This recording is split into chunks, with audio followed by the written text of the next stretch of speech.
Hi, welcome back to our channel. आज मैं the Shaolin boy नामक एक एक्शन कॉमेडी फिल्म का रिकैप देने जा रही हूँ। ली 6 साल का एक मॉन्क है जो शाओलिन मॉनेस्ट्री में पढ़ता है। वो पूरा जीवन मॉनेस्ट्री में रहा है और मार्शल आर्ट की ट्रेनिंग ली है। फिल्म की शुरुआत में ली मॉनेस्ट्री में जाता है और अपने सीनियर से माफ़ी मांगता है कि वो जो करने वाला है उनसे लड़कर उन्हें अपनी स्किल्स का शोकेस करता है। बिना उसके नोटिस किए एक मॉन्क ने उस पर एक तरफ से हमला कर दिया। ली तुरंत डॉज करता है, भले ही हमले ने उसे सरप्राइज कर दिया हो। मॉन्क ली को दीवार पर फेंकने का प्रबंधन करता है, लेकिन वो ठीक पीछे उछलता है और लड़ना जारी रखता है। वो अपने स्किल्स का प्रदर्शन करते हुए मॉन्क को हवा में कई किक मारता है। मोमेंट्स बाद पहला मॉन्क हार जाता है जब ली उसे बैम्बू की बुनी हुई टोकरी से रोकता है। उसके बाद तलवार से लैस दूसरे मॉन्क ने उस पर हमला किया। ली अपने राइवल को डिसआर्म करने का प्रबंधन करता है। उसके पास हार स्वीकार करने के अलावा कोई ऑप्शन नहीं होता है। फिर वो तीसरे और आखिरी मॉन्क के पास जाता है। ध्यान करते समय भी मॉन्क ली को अपनी ओर आते हुए महसूस करता है और एक प्रेयर बीट का उपयोग करके पूरी तरह से मिरर को इस तरह से हिट करता है जिससे ली को अंधा कर दिया जाता है। फिर 1 सेकंड से भी कम समय में बच्चे को उठाकर जमीन पर पटक दिया जाता है। मॉन्क आखिरी झटके के साथ जीतने वाला है, लेकिन ली दूर खिसक जाता है और उसे सीने में लात मार देता है। दोनों फिर लड़ाई करते हैं और अंत में ली फिर से जीत जाता है। वो श्राइन को नमन करता है और बाहर चला जाता है, जबकि उसके राइवल्स उसे सम्मान की निशानी के रूप में उसे नमन करते हैं। हेड मॉन्क ली को बताता है कि उसने टेस्ट में 100 में से 88 अंक प्राप्त किए, जो उसकी उम्र के मोस्ट स्टूडेंट से बेहतर है। ली एक्सचेंज स्टूडेंट के तौर पर शहर के एक नए स्कूल में जाने वाला है। अपने स्टे के दौरान उन्हें 3 लोगों के परिवार के साथ रहना होगा, जिसमें पिता एक महान साइंटिस्ट हैं जो हेड मॉन्क के करीबी हैं। फेयरवेल की विश के बाद बच्चा नए लोगों से मिलने के लिए एक्साइटेड होकर शहर के लिए निकल जाता है। फॉलोइंग सीन में हमारा इंट्रोडक्शन 15 वर्षीय फैंग से होता है, जो उसके स्कूल में टेक्वांडो क्लब का हेड है। उसकी चौथी कक्षा की बहन शानशन है, जो हमेशा अपने बड़े भाई की जय जयकार करती है और उससे बहुत प्यार करती है। स्कूल टेक्वांडो क्लब की मैनेजर लैन है। वो फैंग के मैचेस का एनालिसिस करती है और उसे इस बात का ब्रीफ देती है कि वो क्या बेहतर कर सकता था। लैन को उस पर क्रश भी है, लेकिन पूछने पर वो हमेशा डिनाई करती है। लैन का भाई यू एक पेटू है, जो दुनिया की किसी भी चीज़ से ज़्यादा खाना पसंद करता है। ये चारों एक ही मोहल्ले में रहते हैं और एक दूसरे के काफ़ी करीब हैं। एक दोपहर लैन हमेशा की तरह पिछले दिन के टेक्वांडो मैच का एनालिसिस कर रही है, जबकि उसका भाई यू चिप्स और स्नैक्स खा रहा है। भाई बहन के पिता डॉक्टर हान नाम के एक साइंटिस्ट हैं। कुछ साल पहले उनकी मां की मृत्यु हो गई, जिसके बाद डॉक्टर हान ने खुद को अपने काम में बिजी कर लिया। वो एक स्पेशल डिवाइस पर काम कर रहा है, जिसमें गैंगस्टर्स का एक समूह दिलचस्पी रखता है। डॉक्टर हान ने बच्चों को यह पूछने के लिए बुलाया कि वे कैसे कर रहे हैं स्कूल और लाइफ में। लैन नाराज है क्योंकि उसके पिता उनके साथ कभी घर नहीं होते हैं। डॉक्टर हान जल्द से जल्द वापस लौटने का वादा करता है और उन्हें एक गिफ्ट बॉक्स खोलने के लिए कहता है, जिसे उसने अभी अभी घर भेजा है। वास्तव में बॉक्स में वो स्पेशल डिवाइस होता है जिसे उसने बनाया है, जिसके पीछे गैंग है। जैसा कि वे बात कर रहे हैं, ली उनके दरवाजे पर दस्तक देता है और लैन द्वारा रिसीव किया जाता है। वो उसका स्वागत करने में बिजी हो जाती है और यह नहीं देखती कि वीडियो कॉल के दूसरी तरफ उसके पिता को किडनैप किया जा रहा है। गैंग का नेता लैरी डॉक्टर हान को उन्हें महत्वपूर्ण डिवाइस सौंपने की धमकी देता है। दूसरी ओर डॉक्टर हान का दावा है कि ऐसा कोई डिवाइस नहीं है। वो जिस पर काम कर रहा है वो एक एआई टेक्नोलॉजी है, जो उसके बच्चों को अपनी मां की आवाज के साथ आई से बात करने की अनुमति देगी। लीडर उस पर विश्वास नहीं करता और उसे हॉस्टेज बना लेता है। सीसीटीवी कैमरे के फुटेज की जांच करने पर उसे पता चलता है कि डिवाइस उसके घर भेज दिया गया है और उसके बच्चों ने रिसीव किया है। लैरी के 2 हेंचमैन स्लॉपी और फिस्ट वॉलंटियर करते हैं डिवाइस को रिट्रीव करने के लिए, और जब तक वो इसे पा नहीं लेते डॉक्टर हान को हॉस्टेज बनाकर रखा जाएगा। स्लॉपी और फिस्ट एक्साइटेड हैं क्योंकि गैंगस्टर के रूप में यह उनका पहला काम है। वे भेष बदलकर संकी कपड़े पहनते हैं और लैन के घर के सामने पहुंच जाते हैं। अंधेरा होने पर स्लॉपी घुसने की कोशिश करता है, लेकिन फिस्ट का आइडिया है कि वे अगले दिन बच्चों के स्कूल जाने तक इंतजार करें। इस बीच ली नए एनवायरनमेंट का यूज टू हो रहे हैं। वो लैन को टीवी पर एक टेक्वांडो मैच देखते हुए देखता है और खेल से फैसिनेट हो जाता है। बाद में वो अपना डेली नाइट मेडिटेशन करने की कोशिश करता है, जबकि यू एक वीडियो गेम खेलता है। दोनों एक दूसरे को परेशान करते हैं और साथ रहना मुश्किल हो जाता है, लेकिन जल्द ही वे एक साथ वीडियो गेम खेलते हैं और उस पर बॉन्डिंग करते हैं। अपने कमरे में लैन अपने पिता द्वारा भेजे गए बॉक्स को खोलती है और अंदर एक पैंडा की का गुच्छा देखती है, जो उसे नहीं पता कि उसके पास एक पेन ड्राइव भी है जिसे गैंग ढूंढ रहा है। एक बटन दबाने पर पैंडा लैन को वॉइस एक्टिवेटेड पासवर्ड सेट करने के लिए कहता है। वो व्हाट पासवर्ड कहती है, जो उसे जाने बिना नए पासवर्ड के रूप में सेट हो जाता है। इसकी और टेस्टिंग करने पर उसे पता चलता है कि पैंडा एक आई है जिसमें उनकी माँ की आवाज़ आती है। अगली सुबह ली यू और लैन के साथ स्कूल के अपने पहले दिन के लिए तैयार हो जाता है।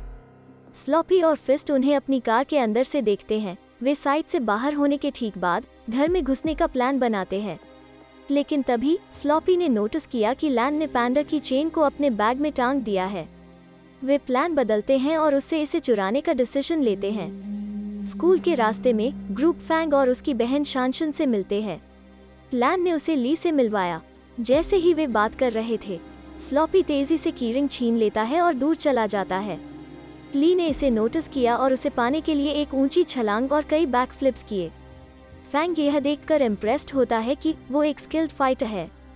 वे दोनों उसे पीटते हैं और पैंडा को पकड़ लेते हैं, लेकिन स्लॉपी हार नहीं मानता।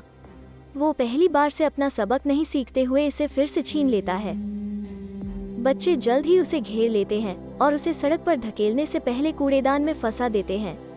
स्कूल में ली को अपने क्लासमेट से मिलवाया जाता है, जो पहली बार एक चाइल्ड मॉन्क को देखकर सरप्राइज रह जाते हैं। वे उससे सवाल पूछते हैं कि क्या वो कभी शादी कर सकता है और क्या वो कुंग-फू को जानता है। टीचर उन्हें शांत करती हैं और उससे अपने कुंग-फू स्किल्स को दिखाने के लिए जिम पीरियड का इंतजार करने के लिए कहती हैं। जिम क्लास के दौरान कोच उन्हें अगले महीने होने वाले फिटनेस टेस्ट के बारे में बताता है। एग्जाम पास नहीं करने वालों को अगले साल भी क्लास रिपीट करनी होगी। यू परेशान है क्योंकि वो शेप से बाहर है और मुश्किल से ठीक से चल पाता है। उनका पहला काम 100 मीटर दौड़ना है।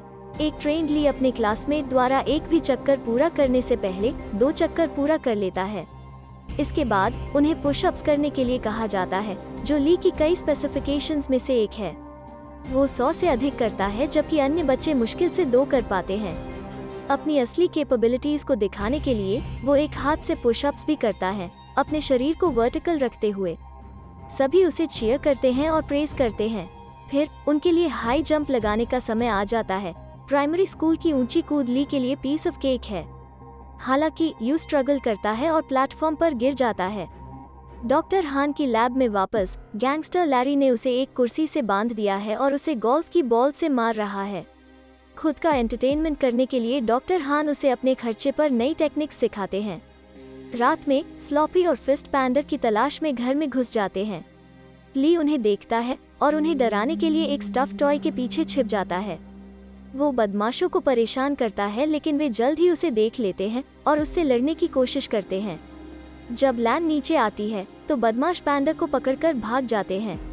ली उन्हें बताता है कि क्या हुआ, लेकिन भाई बहन सोचते हैं कि वो मजाक कर रहा है।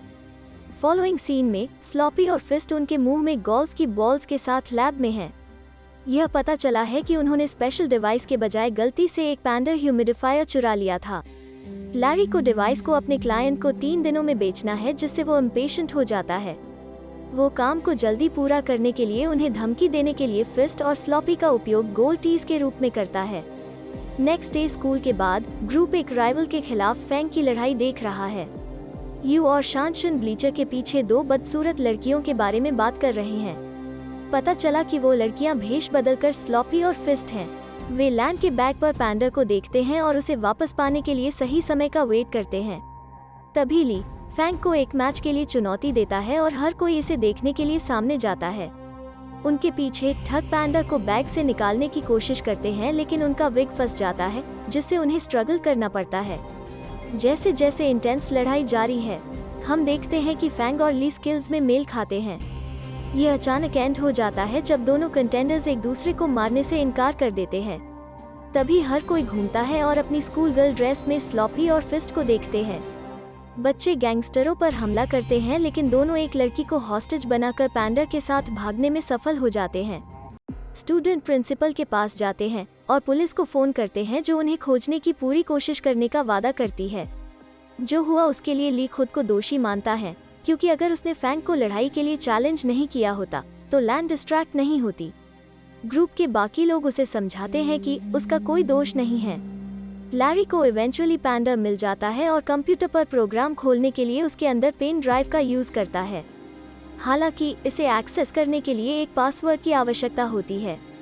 लैरी डॉक्टर हान से पूछता है कि पासवर्ड क्या है, लेकिन वो उन्हें बताने से इनकार कर देता है। कुछ प्रोग्रामर कोड को तोड़ने की कोशिश करते हैं, लेकिन पूरे दिन की कोशिश करने के बाद भी वे सफल नहीं होते हैं। इसके एंड तक लैरी अपना माइंड लूज करने लगता है और मेंटली टूट जाता है। फिर वो डॉक्टर हान के फोन पर लैन का मैसेज देखता है और उसे ब्लैकमेल करने के लिए उसका इस्तेमाल करने का फैसला करता है। लैन ने अपने पिता को कल उसके जन्मदिन पर आने के लिए कहा है। लैरी डॉक्टर हान के रूप में जवाब देता है और दावा करते हैं कि वो समय पर वहां पहुंचेगा। अगली शाम लैन और उसके दोस्त बर्थडे पार्टी के लिए उसके घर पर इकट्ठा होते हैं। इस बीच फैंग, यू, ली और शानशन उसके लिए गिफ्ट लेने के लिए बाजार गए हैं। लैन को अपने पिता का मैसेज मिलता है कि वो बाहर है। हालांकि चेक करने के लिए बाहर जाने पर उसको किडनैप कर लिया जाता है और उसे एक वैन में डाल दिया जाता है। उसी समय ली और ग्रुप ने उसे देखा और अपनी साइकिल पर वैन का पीछा किया। वे डॉक्टर हान की लैब में पहुंचते हैं और उसकी तलाश करने लगते हैं। लैरी और उनके बिजनेस पार्टनर स्ट्रेस में हैं क्योंकि उन्हें कल डील क्लोज करनी है। प्रोसेस को तेज करने के लिए लैरी लैन के चेहरे पर चाकू रखता है और उससे पासवर्ड के बारे में पूछता है। वो बदले में व्हाट पासवर्ड पूछती है और यह कंप्यूटर पर प्रोग्राम खोलता है। बाहर स्लॉपी और फिस्ट जगह की रखवाली कर रहे हैं। ली और फैंग उन पर हमला करते हैं और कुछ ही समय में उन्हें बाहर कर देते हैं। हालांकि जल्द ही उनका सामना लैरी के दाहिने हाथ वाले ब्रैडली से होता है। वो एक फाइटर है, इसलिए वे उसे हराने के लिए स्ट्रगल करते हैं, तब भी जब वे एक साथ हो जाते हैं। लैब के अंदर लैरी और उसका साथी डील पर मुहर लगाने वाले हैं, लेकिन तभी यू आता है और चुपके से अपनी बहन और पिता को मुक्त कर देता है। ली भी उनकी सहायता के लिए आता है और गैंगस्टर्स से लड़ने में उनकी मदद करता है। केओस के बीच लैरी पेन ड्राइव के साथ सूटकेस को पकड़ लेता है और बाहर भाग जाता है। उसे डॉक्टर हान, यू और लैन ने रोका, जिन्होंने उसे पीटा। इस बीच ब्रैडली के खिलाफ लड़ने के लिए ली फिर से फैंग के साथ जुड़ जाता है। स्टार्टिंग में वे स्ट्रगल करते हैं, लेकिन वे इवेंचुअली उसे हराने में सफल होते हैं। अंत में पुलिस मौके पर पहुंचती है और गैंगस्टर्स को पकड़ लेती है। लास्ट सीन में हम स्कूल के प्रिंसिपल को ली और यू को उनकी बहादुरी के लिए पुरस्कार देते देखते हैं। तो यह थी आज की एक्शन से भरपूर कहानी, लेकिन क्या फ्यूचर में ली फैंग को हरा सकेगा? आपको क्या लगता है? हमें कमेंट करके बताएं। इस तरह के और वीडियो के लिए सब्सक्राइब करें, नोटिफिकेशन ऑन करें और चैनल को मदद करने के लिए लाइक करें। देखने के लिए धन्यवाद।